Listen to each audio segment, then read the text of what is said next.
Husker Day continues. Big Ten Media Days in Indy. Ben Scott with us here on Hail Varsity, powered by Cornhead Lager. Ben, good to spend some time. Thanks for making time. How's your experience been here in Indy?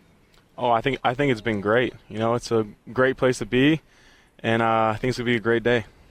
Well, Nebraska, a topic. We'll get into that in a moment, but did a lot of decision or indecision go into the appearance? Did you say, okay, man, it's time to dress to the nines? Was it a hard choice with the tie and the sport coat and all that stuff? I went to Gary Michaels, and, they kind of picked everything out for me, and I think they did a pretty good job. I think I look pretty good. Yeah. No, Uncle Nate's a dear friend, and he helps you do that, doesn't he? Yeah, he's great. So with the season upon us, just in short order, talk to me about the summer process, and as Isaac was telling us a little bit earlier, along with Ty, how hard has this summer been? Oh, I think it's been the hardest summer I've ever had, and I think that Coach Campbell and his staff has done a great job of just putting all this hard stuff out there and having us do it, and just have that mentality, just attack everything. And I think that's important for us. When it comes to the season, we have a tough opponent. We just go out there and we just attack. And I think that's important to build that in the off season. Ben, I know that in order to be a high-level football player, to be D1, you got to love the weight room. You got to love the work behind the scenes. But there's got to be some of those things where you see it on the schedule and you go, oh, we're doing that today. Like any lifts, any workouts that you look at that put a little bit of fear into your heart? Oh, yeah. We've been doing a lot of stadiums this off season, and that's something that's not a big guy activity.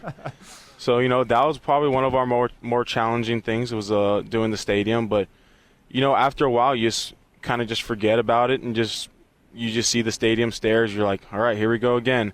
And you just got to put your head down and just start going.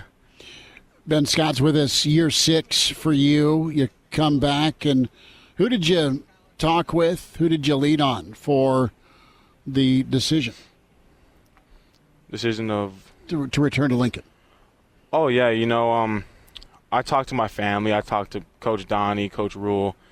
At the end of the day, we built so much last season, and I think that this next step into this next season, I think is going to be so huge, and I think coming back would have been in my best interest.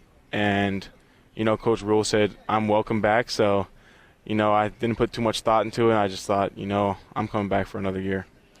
Let's talk a little bit about the quarterbacks, and you get to play and work with all 3 of them. And what's impressed you about the quarterback room in general? Oh, yeah, all of them will come in every day and act like they're the starter. They're preparing every day in the film room, on the whiteboard, and they're all great leaders, too, in the weight room this offseason. They're all going in. They're being vocal leaders. They're working really hard, and I think that it's important to have that quarterback being a hard worker and be a vocal leader. And it's great to see all 3 of them really compete, and I think it'll be good whoever is out there. Let's talk about your relationship quickly with Coach Donny Raiola. As you look at it, do you think he treats the offensive lineman differently than he treats his nephew? Is he harder on the nephew? What does that look like? Oh, I think he has a high standard for everyone, It doesn't matter if you're a receiver, running back, he's going to hold you to that standard, and that's really what everyone needs. We have this high standard, and if you're slipping, Donnie's got to be the first one to go up there and correct you. So I think that he does a great job with that. One of our friends on this show used to be Coach Mike Leach before he passed, and God rest his soul. But he dove into it one day with us, the art of swearing, that some people have it, some people don't. The ability to string off some swear words. Coach Donny, whenever the media is there, you don't get to see that side of him, but I want to dive into it with you. Does he have the art of swearing down? I don't think so. I think he gets on us pretty hard, but I don't think he has the art of swearing. Does he have a look that makes you scared? Oh, yeah. He'll sit there and he will hear everything and see everything, and if you're trying to cheat a rep or something, he's not having it. So, you got to be really bought in every day whenever he's around. Ben Scott's with us, Hail Varsity Radio, Media Days here in Nebraska. So who in the locker room or on the offense is pretty good about policing the peers, the teammates? Are you one of the voices that folks respond to? I think all the seniors in general, and we even got some juniors and sophomores that are real vocal leaders, you know. I think every position, it's hard to really be vocal to 140 guys or something. Mm-hmm. The amount that we have is insane, but we really try to break it up in position groups, and even like we'll break it off into offense, defense, and, you know, we'll have the older guys be vocal, and, you know, even the quarterbacks will be vocal. So I think it's really important just be vocal with each other and hold each other to a high standard, you know. Ben, what do you think of the defensive line, not only the Ties of the world, but also some of the young guys, Nash, just that group in general? How much do they push you? And in turn, what can that side of the ball do this year? Oh, that side of the ball is going to wreak havoc for other teams. I can guarantee that. And, you know, they really help us out every day in practice where it's iron sharpens iron every day. You know, they're great, and we're working on our stuff. So, yeah, having them out there is real nice, going against them every day. And, you know, they have one speed on that side of the ball. So it really helps us bring that speed along with them because, you know, it's easy to start slowing down and start second-guessing yourself. But when they're going one speed, you know, you got to match it. Ben, as we dive into the trenches here, obviously there's always going to be that competition between offensive line and defensive line. Let's say that you had to submit one challenger from the offensive line to take on a defensive lineman in the new NCAA football game. Which offensive lineman gets the sticks? Who are you trusting with that responsibility? Oh, brother. I don't know if anyone's ready for that. I guess I'll go with Henry Letowski. Okay. He's pretty good.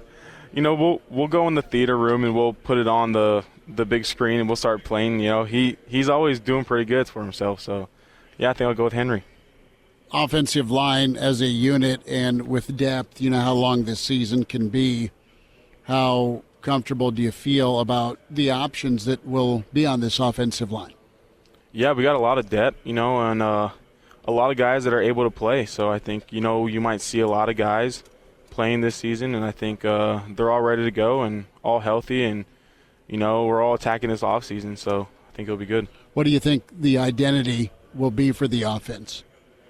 I think that, you know, we're going to pound the rock, and then, you know, that's always been our identity is pounding that rock into those big personnels. So, you know, I think we're always going to do that. We could also air it out now. You know, we got a bunch of weapons on the outside, so, and we got some quarterbacks that can really sling it. So, you know, you might see a lot. It's Ben Scott with us here. And, Ben, as we get you out, it's an ongoing discussion we've had here on Hail Varsity Radio. We discuss wide receivers and defensive backs. They're both divas in their own rights. I don't want to put you on the spot here and call it into your teammates, but between the two, wide receivers or defensive backs, who are the bigger divas? DBs, for sure. No question. They don't like you guys getting your hands on them at that level, do they? No shot. They'll do some weird stuff, and they'll slide around or dive at your ankles or something. What's the weird stuff? That. Talk to me. What's weird? What's the weirdest thing you've seen somebody do in that second level, the defensive back? I remember seeing one guy like full on like baseball slide just to avoid a block, and I'm just like, geez, there's just too much going on. They're diving at ankles and stuff, so they don't know what they're doing. Ben Scott, Ben, take care, and thanks for taking time in Indy. I appreciate it.